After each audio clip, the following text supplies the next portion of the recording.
नमस्कार, आप देख रहे हैं सिटी पोस्ट लाइव और आपके साथ मैं हूं अंजलि राव। जनता दल यूनाइटेड के राष्ट्रीय महासचिव मनीष वर्मा अपने 2 दिवसीय दौरे पर पूर्णिया पहुंचे और वहां पार्टी द्वारा आयोजित कार्यक्रमों में भाग लेने के साथ साथ सर्किट हाउस में भी पार्टी कार्यकर्ताओं से उन्होंने आत्मीय मुलाकात की। वहीं इस दौरान उन्होंने पत्रकारों से बातचीत करते हुए न सिर्फ अपनी पार्टी की स्थिति स्पष्ट की बल्कि विपक्षी दलों पर भी तीखे राजनीतिक हमले भी किए। मनीष वर्मा ने सबसे पहले जन स्वराज पार्टी पर निशाना साधा। उन्होंने इस पार्टी को एक कॉर्पोरेट कंपनी की तरह बताया जहां आम कार्यकर्ताओं की कोई अहमियत नहीं है और सिर्फ पैसे और संपर्क वाले लोगों को ही तरजीह दी जाती है।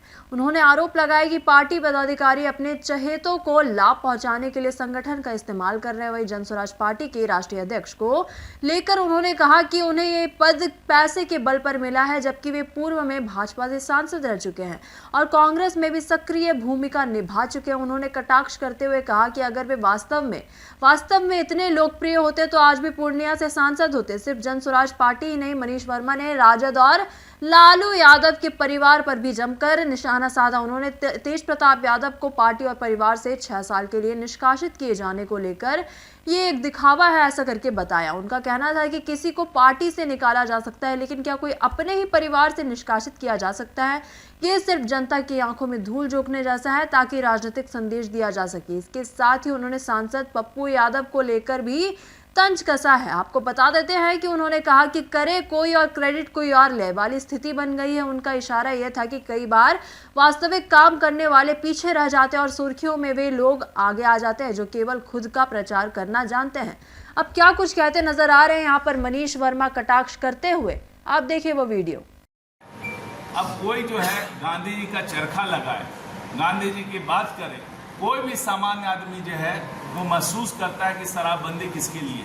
गांधी जी क्यों बोले थे उस वक्त कि यदि हमको थोड़ा देर के लिए भी हमको सत्ता मिल जाए तो सबसे पहला शराबबंदी करेंगे? क्यों कहा? वो जानते थे वे शराब का बुरा प्रभाव पड़ता है। उन्होंने देखा, महसूस की। और यही बात जब 2015 के पहले जब जगह जगह पे जब हम लोग शराब का ठेका दिया करते थे तो देखा कि गांव तक शराब पहुंच रही है और छोटे दुकानों में भी शराब पहुंच रही है और बच्चे शराब पीने लगे सब जगह पे शराब का। तो गांव में विरोध होने लगा, कहने लगे कि नीतीश बाबू क्या सब जगह के हमारे बच्चों को बेवड़ा बनाएंगे? जब ये सब बातें चलने लगी, सब जगह पे जनता का विरोध होने लगा और महिलाएं विरोध करने लगी। किसकी मांग पे शराबबंदी हुई? श्री कृष्ण मेमोरियल हॉल में जब महिलाओं का एक सभा हो रही थी, वहां पे महिलाओं ने डिमांड किया क्योंकि सबसे ज्यादा पीड़ित होती है महिलाएं, पीड़ित होती है परिवार, पीड़ित होता है बच्चे, पीड़ित होते हैं। तो इसको दूर करने के लिए जब उन्होंने कहा तो ये कह रहे हैं तब है यहाँ पे शराबबंदी लागू हुई। और शराबबंदी जब लागू हुई तब जो लोगों को लग रहा है पैसा का नुकसान हो गया, तो हम सबको पहले शराब पिलाएं और फिर उसको बेवड़ा बनाएं और फिर उससे पैसा ले कमीशन खाएं। ये कैसा मॉडल है भाई? इस शराब के पैसे से आप सब कुछ चलाना चाहते हैं। मतलब एक तरफ से हम सबको बेवड़ा बनाए, बच्चों को बेवड़ा बनाए और उसके बाद भी हम कहें कि भाई उसी पैसे से हम आपको पढ़ाएंगे। ये तो भाई उन्हीं का मॉडल हो सकता है, हम लोग का मॉडल नहीं है। और जहाँ तक शिक्षा की बात है, हमने कोई कमी नहीं की है। जो अम्बेडकर छात्र बन रहे हैं और भी बनेंगे, नए आवासीय विद्यालय बन रहे हैं, उनकी शिक्षा में कोई कॉम्प्रोमाइज नहीं हो रहा है। जो भी है जो इस तरह को जनता को बेवकूफ़ समझते हैं, जनता सब समझती है और उनका सही समय पर सही उत्तर देगी। सर, वरिष्ठ IAS ऑफिसर भी रह चुके हैं और अभी सत्ताधारी पार्टी के राष्ट्रीय महासचिव हैं, लेकिन विपक्षी का आरोप है कि बिहार में भ्रष्टाचार और अफसरशाही काफी है। देखिए, भ्रष्टाचार की बात आती है, भ्रष्टाचार हम तो सभी जगहों पे, यदि बिहार में भ्रष्टाचार है तो सब जगह पर भ्रष्टाचार। ये जो कहना अमेरिका में भ्रष्टाचार है, सब जगह भ्रष्टाचार। ये एक मानवीय जो है लोभ, ये भ्रष्टाचार को हम डिफाइन करते हैं कि आपको कोई पावर मिला है तो पावर का दुरुपयोग करके अपने लाभ के लिए काम करना। तो मुझे जहाँ तक पता है कि जितने भी हैं पार्टी के जो मुख्यमंत्री जी हैं, इतने बड़े पैमाने पे नौकरियाँ दी, सबको नौकरी दी है। जब रोजगार की बात आई 9 लाख से अधिक नौकरियाँ मिली। और जो पब्लिक सर्वेंट होते हैं उनसे ये उम्मीद की जाती है कि जनता के पैसे से उनको सैलरी दी जाए और जनता जब पैसा देती है तो एक्सपेक्ट करती है कि पब्लिक सर्वेंट लोगों के लिए काम करें, लोगों की सेवा करें, क्योंकि नाम ही है पब्लिक सर्वेंट। और सरकार जो ये तंत्र चला रही है लोगों के लिए चला रही है। हम लोग को रखते हैं नौकरी पे, उसको तनख्वाह देते हैं जनता के पैसे से, और उसका काम होता है कि जनता का काम करे। कोई भी सरकार जो है, खास करके नीतीश जी के सरकार में, कोई ये दाग नहीं लगा सकता, कह नहीं सकता कि किसी अफसर को कहा गया कि तुम पैसा कमा लो। यदि वो भ्रष्ट होता है तो अपने लिए भ्रष्ट होता है, अपने लोग के कारण भ्रष्ट होता है।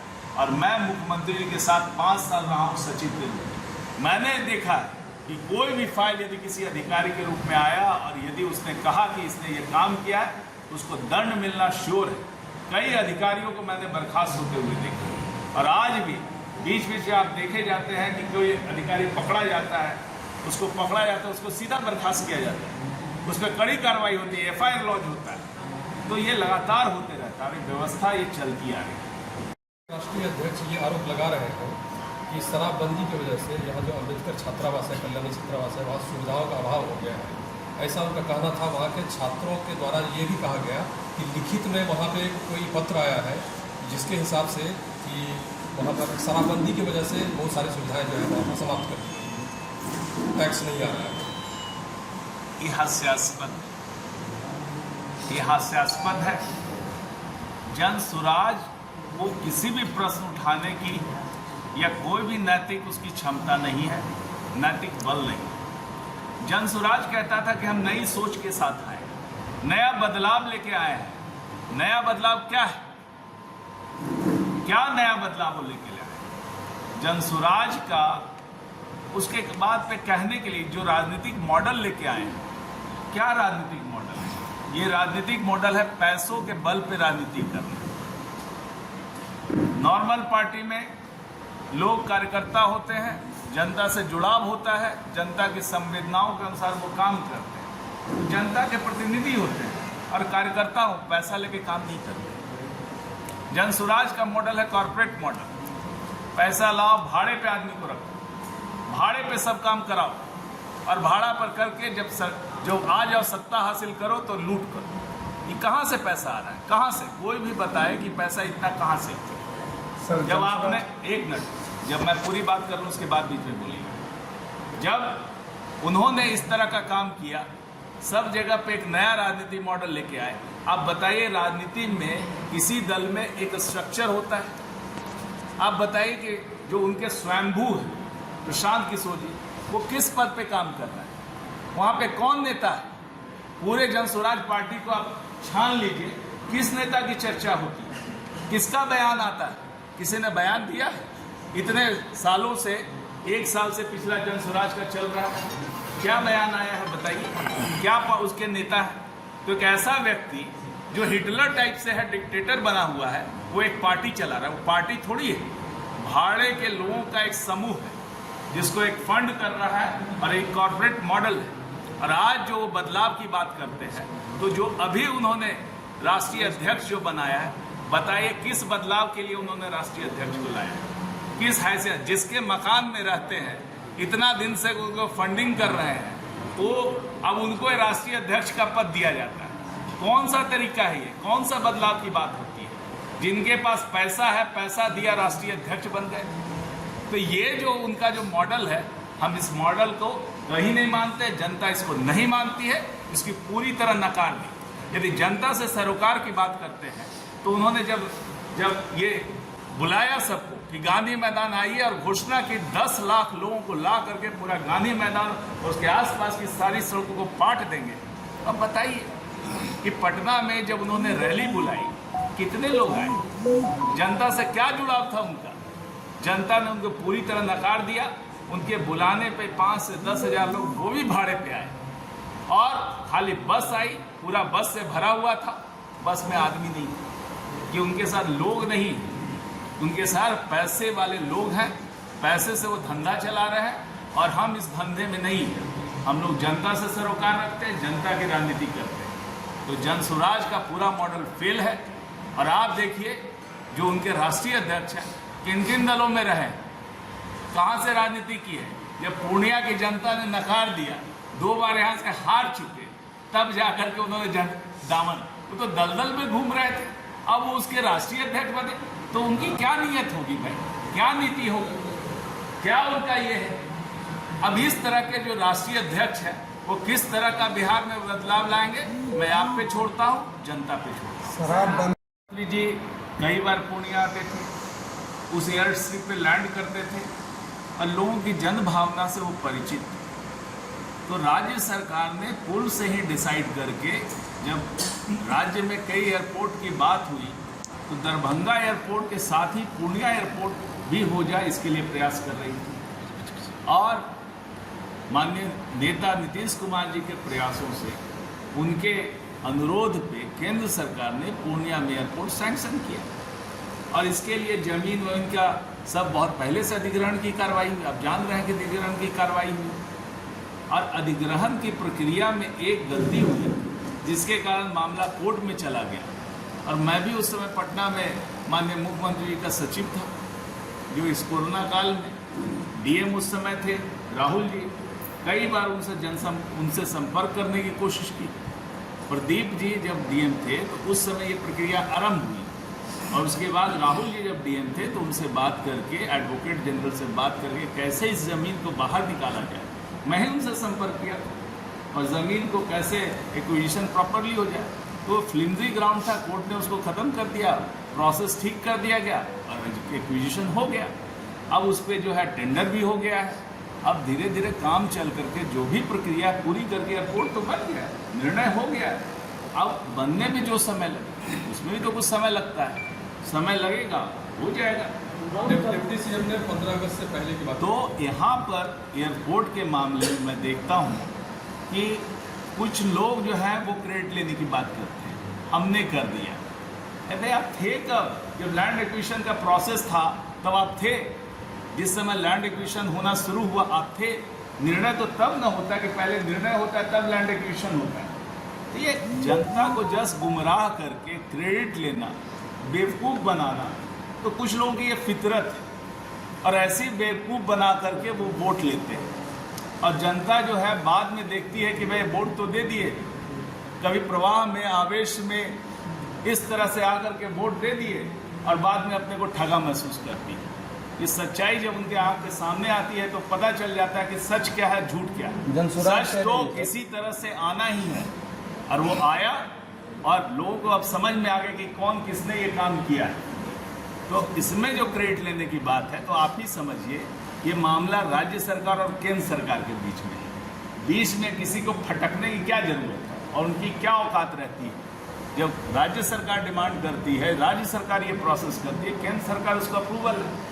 दोनों में गठबंधन की सरकार है, गठबंधन के साथ ही केंद्र सरकार और राज्य सरकार है। हमारी सरकार दोनों जगह है और वहाँ से अप्रूवल कर रहे हैं। तो यहाँ पर कोई व्यक्ति आके जो उस दल में नहीं है, गठबंधन में नहीं, वो क्लेम करता है कि भाई हम कर दिए।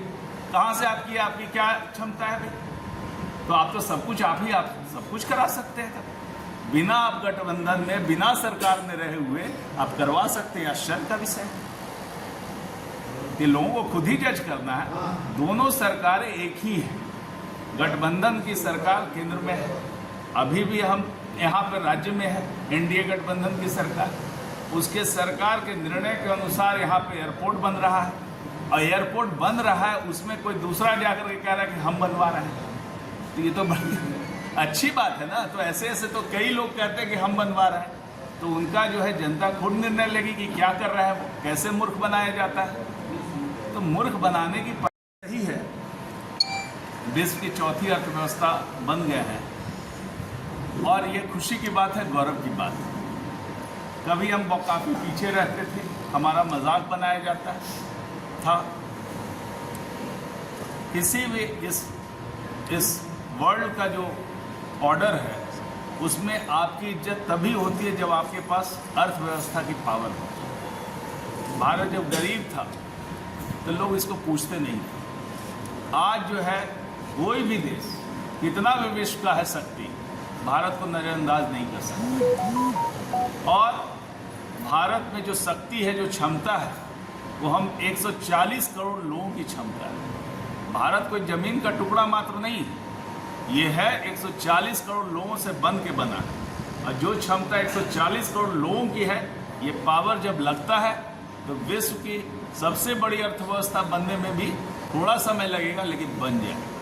जिस गति से हम लोग बढ़ रहे हैं जरूर बनेंगे। रही बात पर कैपिटा आय की, तो ये सच्चाई है कि हम लोग पर कैपिटा आय में पीछे हैं, लेकिन उसमें भी ग्रोथ हो रहा है, उसमें भी हम लोग बढ़ रहे हैं। तो धीरे धीरे जनसंख्या जैसे स्टेबलाइज हो रही है और आय बढ़ रही, तो पर कैपिटा आय भी उसका बढ़ना तय है।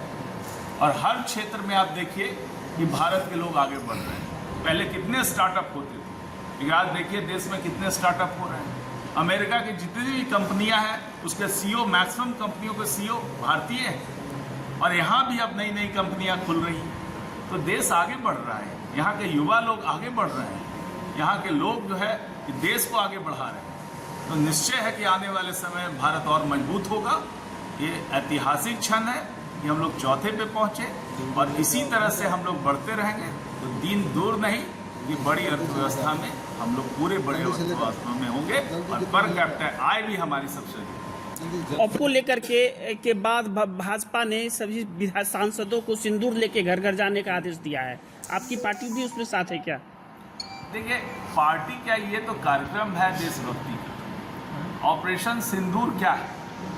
ऑपरेशन सिंदूर ये है कि एक हमारे जो पड़ोसी देश है जिसका सिद्धांत आतंकवाद है, जो खुद कटोरा लेकर के सब जगह भीख मांगता है, लेकिन बगल वाले पड़ोसी देश के खिलाफ बदनीयती रखता है, आतंकवाद का समर्थन करता है और आज से नहीं कई सालों से समर्थन करता है, वो उसने हमारे लोगों को, निर्दोष लोगों को, इतनी संख्या में लोगों को मरवाया।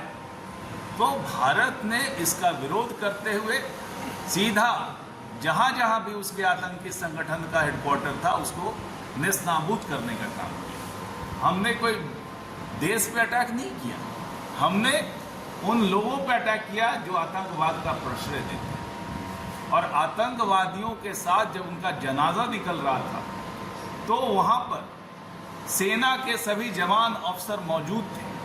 ये बताता है, ये स्पष्ट करता है कि पूरा पाकिस्तान सरकार, पाकिस्तानी सेना उन आतंकवादियों के साथ में। तो पाकिस्तान की जो पॉलिसी है, फॉरेन पॉलिसी है, उसमें आतंकवाद को प्रश्रय देना एक बड़ा महत्वपूर्ण हिस्सा है। हम इसका खुलेआम विरोध करते हैं और हर भारतीय इसका विरोध करता है।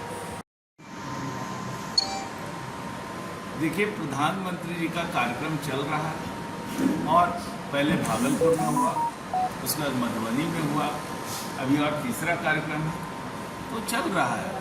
वो बिहार के विभिन्न क्षेत्रों में जा कर के जो लोगों से संवाद स्थापित कर रहे हैं और बिहार के लिए तरह तरह के काम वो डिक्लेयर कर रहे हैं। ये तो हम बिहार वासियों के लिए खुशी की बात है कि जगह जगह आ करके बहुत सारी योजनाओं का सौगात वो बिहार के लिए दे रहे हैं। तो उनके आगमन का हम स्वागत करते हैं और पूरे एनडीए परिवार की तरफ से उनका भरपूर स्वागत है और बिहार की जनता का भी उनका स्वागत कर रही है। जिस तरह से उन्हें पूरा दिल खोल करके बिहार के लोगों को मदद कर रहे हैं, तरह तरह की योजनाओं का सौगात दे रहे हैं, ये हम बिहार वासियों के लिए बहुत बड़ी बात है और हम उन्हें तहे दिल से धन्यवाद देते हैं। पूर्णिया में एयरपोर्ट कब शुरू है? देखिए, पूर्णिया में जो एयरपोर्ट का मामला था, जब मैं यहाँ पर डीएम हुआ करता था उस समय भी चर्चा हो रही थी कि एयरपोर्ट होना चाहिए और उस समय जो है इसके जो कोटिंग था उसको बदलने की बात हो रही थी कि पहले इसका ये हो जाए। तो उस समय से भी बात हुई थी, तो राज्य सरकार पहले ही से